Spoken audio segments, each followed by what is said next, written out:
instructions There there. you go. I'm a Colorado girl and I need some snow. Well, we're excited to do today's webinar and appreciate so much your interest and for being here. It's Valentine's week, and so we just felt it was good to give a shout out to love and marriage in the second half of life. And just wanted to, well, Richard and I are coming upon our 49th anniversary. And so we kind of think long life and love works out, at least so far it has. And so today we want to celebrate that in this season of life. And we are excited to welcome our guests. Cindy and Will Goff live in Vero Beach, Florida. That accounts for their tans. And they're not being excited about any snow. We met them, as we do anymore, virtually a few months ago, and just really connected both as longtime believers and longtime people interested in ministry. So we really appreciate Will and Cindy Goff. You'll learn more about them, but they have had long careers in medical research, which we could probably ask you lots of questions about that, but we won't. Don't do that today. Okay, we won't. This is your third calling, and Cindy's been a speech pathologist, and in their quote retirement or in their third calling, God's used a lot of their experiences to come alongside couples of all ages and help them understand his purpose in marriage. So welcome. Thank you. Thank you. Thanks. They're on their lanai, Yes. sun shining. So you guys, what experiences or events or reading or research or relationships have led you to follow God's calling to minister with couples? Wow. Well, it's probably starts with our divorce. It's an Yeah. interesting place to start. Yes. We grew up as high school sweethearts, although we were in rival high schools, which probably was an omen. Yeah.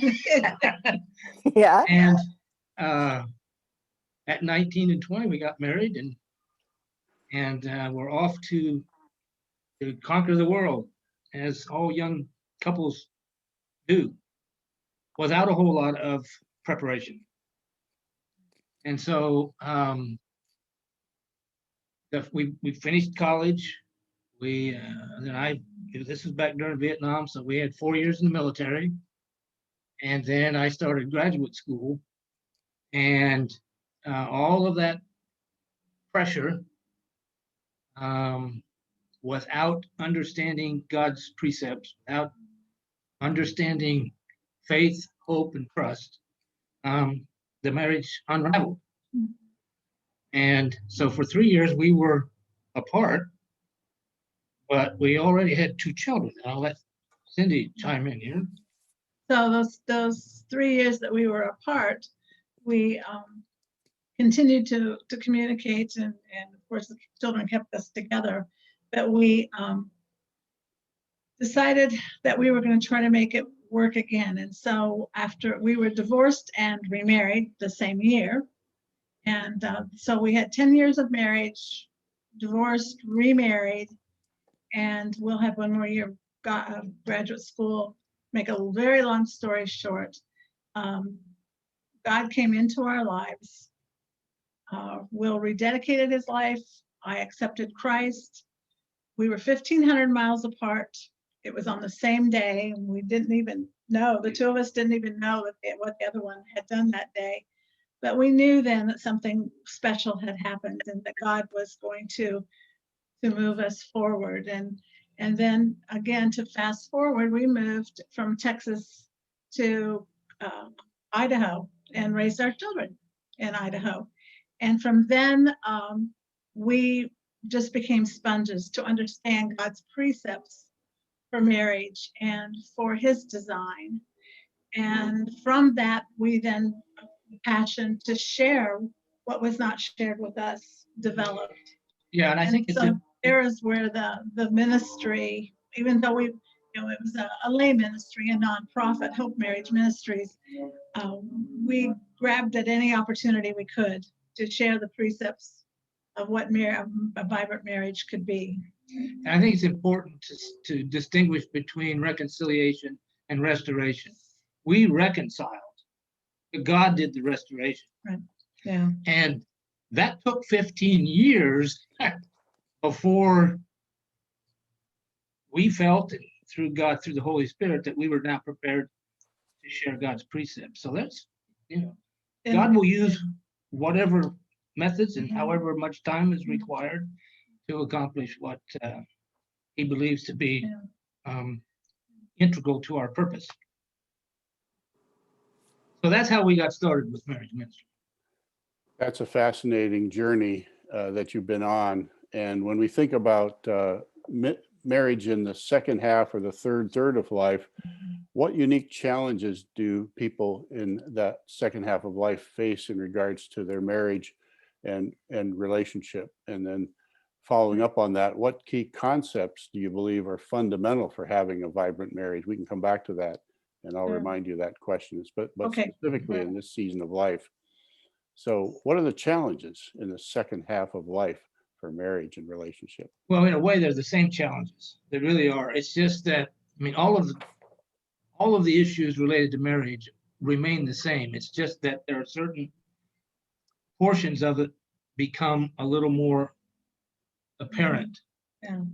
And the life changes emphasize, one thing over another a little bit. So Right. it's a matter of identifying what God is, how he's growing us, how he wants us to respond to the changes that are just going to take place. Right. We so appreciated in your third calling talking about, where you've been, where you are, and where you're going. And that marriage is a continuum. Physically, we do change as there is an aging process, and it does affect us. But again, going back to the basics of who am I, where am I right now, and where am I going? What is God wanting us to do? Those doors are continually open, and oftentimes it's difficult to perceive that God still has a plan for us when we don't feel well, or we feel the familiar is no longer familiar. Of course, our journey, when God just started touching our hearts about moving to Florida, we live here 9 months, and then we go back to Idaho for the summers. That was a huge change. And of course, when there's change, the dynamics really are multifaceted, and it takes a lot of prayer, it takes a lot of communication, seeking out godly counsel. But then again, that's not much different than the other phases of our lives and our marriages. But it takes intentionality. Yeah, the changes in life, the younger you are, I think there's more plasticity in our response to that. So we kind of accept that and move. But when you get a little older, the changes are a little more difficult. I think a lot of times there's a lot more thought that goes into those considerations, and so everything changes, but you're still dealing with the same precepts. Yeah, so this may be redundant, but what key concepts do you believe are fundamental for having a vibrant marriage, and specifically in this season of life? And have you identified some strategies for keeping marriage vibrant and fulfilling? Right. Yeah. Well, of course, faith is the foundation. Without God's intervention into our lives, allowing the Holy Spirit to guide and direct us, we wouldn't have had that third strand cord to help bind us together during the difficult times, which do come. Communication is such a key element, and we often get familiar with each other, and familiarity can sometimes bring along with it assumptions. This is the way we've been doing it for 40 years, so we're going to continue, right? And then all of a sudden, the dynamics have changed, and so you need to be flexible in being able to communicate that.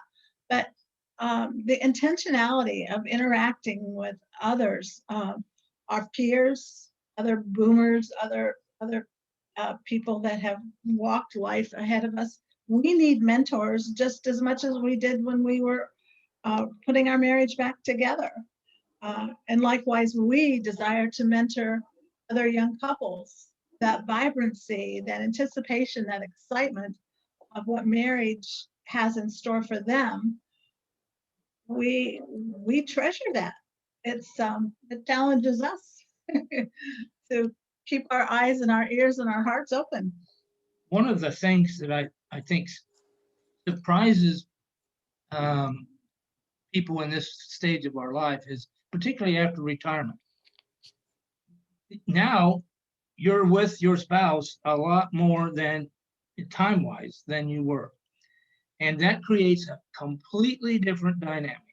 Yeah. Because just being together and the normal thought process you had and how you did it, how you went about it, is now being observed by your spouse. And that has really created opportunities for better communication. And we stumble onto that. Right. I mean, it's like if you don't prepare for it, which is hopefully what this is all about, is to help people think about that and prepare for it. Like Cindy was saying, being intentional about it. It's like in our workshops, we presented the baggage that we all bring into marriage. And we say, if you don't deal with those bags, they're going to pop open eventually without intent. And then you got to deal with what's in there. And that component of in retirement, when the two of you are now really together a lot more than you were, you need to stop and think about that and address Right. communication strategies, Yeah. figure out how to be apart, actually. Find things. That's true, even for people prior to retirement during COVID, because we're all Yes. kind of thrown in together in isolation for much of our time, and Right. even younger families all together, our children and our grandchildren, they are just stuck with each other. Yeah. Yeah. Right. Schooling One at of the home, working remotely. Right. Yeah. Yeah. One of the things that we did that was very intentional when we arrived here with our household goods was, we had just read your book, Going Cross Country, and then also was it Jeff Hagan? Who is Hannon? Jeff Hannon, the Uncommon Guide to Retirement. And Yes. yeah, and so we got a big piece of butcher paper and put down our goals. What did we want to do recreationally, spiritually, in ministry, just every area and aspect that we could think of. And I very traditionally gave Will a blue marker, and I had a pink marker, and it was hanging up in our laundry room. And as we walked by, we would just sort of fill that in. And so it's, again, that intentionality of, what's God saying to us? How can we then demonstrate that? How do we take that next step? And it's something I'm going to probably treasure forever, because some of them are realistic and some of them are like, yeah, but it's a good way to move forward and keep things vibrant. I think one of the things to really always remember is our life does have compartments. We have, but they're all blend together. And so you've got the spiritual component, physical component, mental component, social activities, and then whatever your purpose for serving. And those are always, it's always a challenge to figure out how much time to do each of those things. And as you age and the marriage extends, and the people that you're interacting with, they are going through similar changes. It's really important to maintain those compartments, blending them together best you can. So, stay physically active, stay mentally active. The emphasis Sure. may change a little bit over time, but they're all still important components. And like Cindy keeps coming back to, we have to be intentional about doing that. I want to throw something at you. I love the butcher paper. We love planning. We love linear things. We love to predict even how we think might happen, what might happen, and what we're going to do together. But many of our friends are experiencing what happens in later life sometimes, issues of declining health or abruptly declining health or disease, maybe, which catapults someone in the relationship into the role of caregiver. There are decisions to make as far as health care. There's decisions to make as simple as who's going to drive now. I'll never forget when my dad decided it was time for my mom to do the driving, but he had driven all his life. Cars were Right. the most important Yeah. thing to him. And those changes, quote unquote, roles, who cooks, who Yeah. does the finances, what gives us, how do we get through those changes? I think you used the word when we were discussing it earlier. What happens when plans are interrupted? Yeah. Yeah, that's my question for you. That's a great one, because we know that it's going to happen. Communication, communication, communication. And then having the flexibility to adapt to that by being grounded, to know who we are, to know that no matter what, with this, there's another level of how can I say this? Losing this relationship and having God bring it back together gives me an added sense of delight that what was lost was found.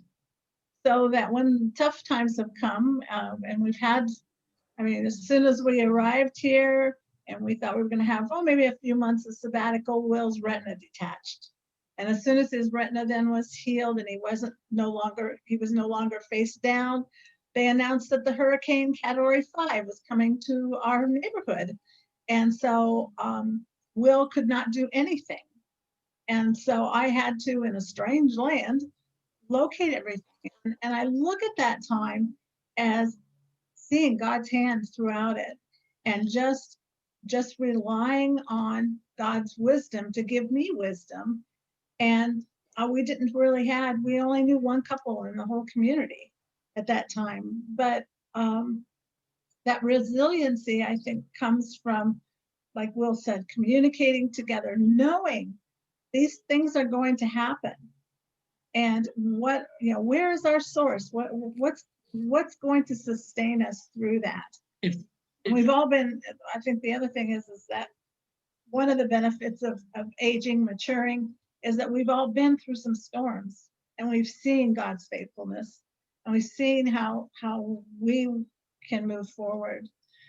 There's also, I think, during the aging process, there's a tendency to cling to what is familiar. For me, I didn't initiate communication as well as I should. So I would, as an introvert, tend to keep things inside. Well, when you get to this stage in life and there are things that are changing, we have a real challenge to keep that communication lines going. And when that's not wasn't what you've been used to, again, the big word intentionality comes up, and you have to deal with that. You have to learn to communicate. So those are always, I think, challenges that the kind of personalities that we have had, we tend to drag those right along as we age, and some of them are no longer applicable. Right. Yeah. So it's just taking evaluation of where you are and making sure that you're intentional about communicating those changes. What am I feeling? What am I sensing? This is new to me. Right. And knowing where to go, knowing that we have the abilities to go and seek out the support we need, whether it be from friends, professionals. Our neighbor just turned his lawnmower on. Is that distracting? That's, Steve, that's, it's what you do when the unexpected happens. We can move inside. no, it's I- just a slight fine. buzz. I We think don't we're hear. okay. Okay. I wanted to add to that. I love what you say about communication and that being so important. I'm also reminded, as I think about the changes that can happen, of a book that a friend of mine wrote called Counting on Kindness. And it was about caregiving. But I think part of communication in marriage and getting through this tough stuff is to be kind, is to listen, is to be open to the Right. loss the other person may be experiencing. So I think of Yeah. that often. I mean, I know it's a fruit of the spirit, I but was even just gonna, to count on kindness, how can that be part that Right. fortifies our marriage and our communication? right, And if, even when your desire is to be kind, you need to understand what that person is saying. You know, when we teach communication, we emphasize, look, there's two components. There's the verbal and then there's the listening.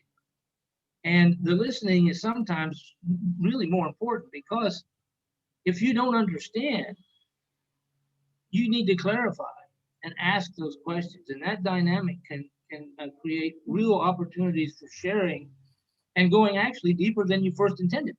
Hmm. So yeah, that is so important, I think, during this phase in our life as we move, because again, for me, I tend to like, okay, I know all these changes are going on, but I don't want to bother her with it. You know, well, by taking that attitude, I'm bothering her Oh, by good not point. sharing. by not sharing. Yes. Right. Yeah. Mhm. So we also recognize that there can be major changes in our lives, including, well, you've experienced divorce and remarriage in your own life, but oftentimes that's divorce and remarriage to another person, Right. or the death of a spouse. And of Right. course, you're living in Florida, where there are a lot of retirees, and people age in place, and sometimes they lose their spouse. Oftentimes, there are remarriages that taking place. Talk to us a little bit about the challenges of remarriage, not so much your experience, but for others that might be Right. marrying a new spouse for a second time or a third marriage. What are some of the possible risks and challenges in such things as dating and online match services, marriage, blended families, and potential health issues? Any suggestions that you have or insights? Well, one of the most precious premarital sessions that we had was with a couple that were in their mid 70s. I think he was like maybe 78 and she was 75. They had known each other for like 60 years, because he was the best man at her and her husband's wedding. She was a bridesmaid in his first wife, his wife, and they both had lost their spouses, known each other. The children had all grown up in the same community. They all knew the backgrounds. They were, and yet they had questions, because all of a sudden the friendship became something more. And it was a very, very precious time for us to be able to talk with them, and the concerns that they had about how will our children respond to this, because the dynamics will change.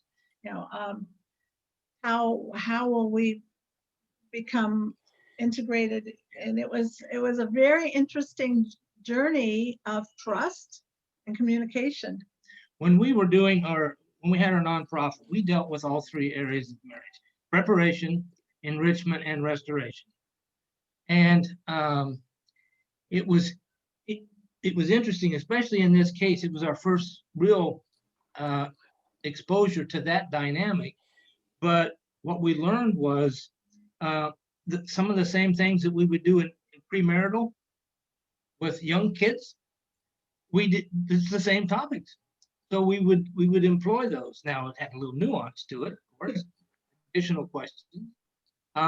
Enrichment, you talked about how to keep this relationship now vibrant, and reconciliation when things, when you find these trials. And in that case, you do have to address the very same things we've been talking about.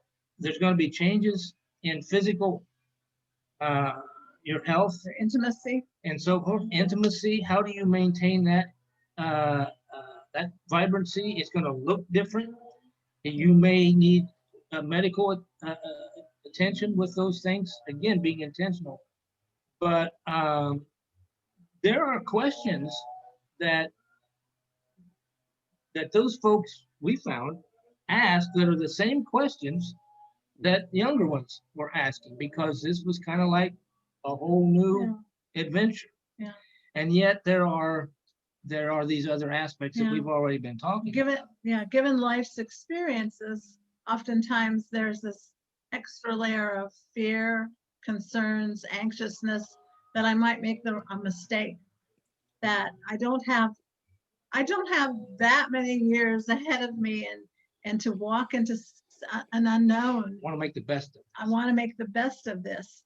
And so again, when you go back to a faith-based marriage, where you lay your anxieties, you work through those anxieties through professional, counseling, and your faith, going that faith walk, they can be released from that and have a vibrant marriage.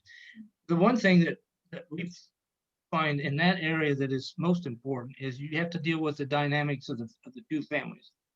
So the communication has to extend out to the kids, and you need to listen to their opinions. They need to understand where you're coming from. So again, communication is so important.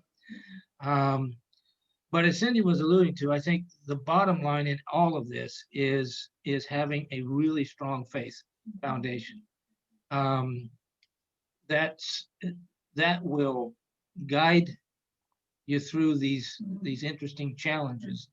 And so if we keep on our knees before God, and trust that the Holy Spirit's going to nudge us from time to time about some of these different areas, and then we respond. I mean, we still have to respond to that, but when we do, we can trust then that God will guide us through all of these issues. And for us to be, open to online dating, some of these websites that are there, that's not the normal courtships that we grew up familiar with. However, we have seen couples come to us that have met through online. Again, just going right back to the foundations of setting boundaries when you meet is no different than any other courtship. Yeah, we've recently a couple was sharing, I forget how that actually happened, about they were in this position, and so they decided together this is going to be done God's way, and they set the parameters ahead of time in terms of intimacy and financial decisions, and they delayed these until God helped them put all the pieces together. Yeah. Then it was a big celebration. I'll bet. I love your reference to the wisdom that we gain through life, and how that helps us as we make these decisions. And I remember speaking to a friend of mine who had lost her husband, and she had met this gentleman who had lost his wife, and they fell in love, and they talked about marriage. And I remember saying to her, how can you bear the thought of losing him? Yeah. And what if he dies first? And here they were in their late 70s. How could, and she said to me, we've talked about this, and we know that each of us got through it before with God's help. If we have to go through it again, he won't leave us. And I thought, okay, that's trust. That's the wisdom. Trust. Yeah, that's the wisdom they had gained. Anyway, good thoughts. So you've alluded to, and I'd like to have you talk a little bit more about this, because we're very interested in what it means for our lives to have impact on the next generations. So how can mature people who've known and experienced long marriages or even remarriages, how can we influence and support younger generations in their pursuit of happy, healthy marriages? And are there opportunities that you might suggest that we do that? Well, on the butcher paper, that was one of the things we had listed, that we both individually, I wanted to mentor a young woman. And then, of course, we wanted to be with couples and do marriage workshops with them in small groups. And it's taken a couple of years, but in this last couple of weeks in Florida, we've been meeting, our churches have been meeting openly, and we have a women's group called a sisterhood. And so we have 10 women that we meet outdoors, but we also meet them together. It was raining, so we had to go inside, and we kind of socially distanced.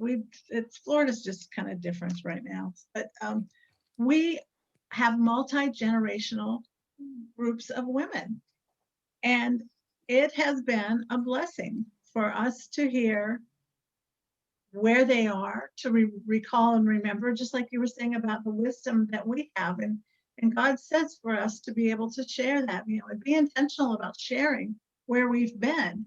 And those young women remind us of where we've been and how God has been faithful. And the synergism that comes from that is amazing. And I highly, highly recommend every woman finding a young woman. God brought a young woman into my life like right away when we moved down here, which was amazing. And we've been able to get together, and I was able to tell her I was a single parent for a while. She's a single mom. So God uses all of those experiences in new ways. And then, of course, with the couples, but for couples to know legacy, to really understand legacy is not just about our children, and our grandchildren. Of course, that's a huge part of it. And our youngest grandchild he's 13. So it was a little easier for us to move so far away, but we're seeing them more because they like it in Florida in the wintertime. So we're blessed to be able to see them. But the point is that we have instilled our faith, and they have a faith. But there are so many other areas that God is calling us to share our faith with other couples, with other young men and women who have not heard the gospel, who have not understood in this culture what marriage, how God intended marriage to be and what marriage can be. The percentages of marriage are steadily declining. And so it's important for us to say and share how wonderful marriage can be. Yeah, the questions when I'm around in men's group, and we have, again, multi-generational, and when you have to create an environment of inquisitiveness, and that means trust. You have to gain their trust, and that's a process. But when you engage in that process, God just opens the doors. He provides opportunities. So Cindy would be, she might be engaging with a couple of gals, and I might be engaged with a couple of guys, and we're dealing with those questions. Sometimes they haven't married yet. Other times they've just recently married, and sometimes they've been in that first 7 years of marriage, and issues are beginning. Those bags are beginning to pop open. So for us, it's simply being available, making sure the church knows that the resource is there, and encouraging people to interact, and then trust that God will bring those people into your life.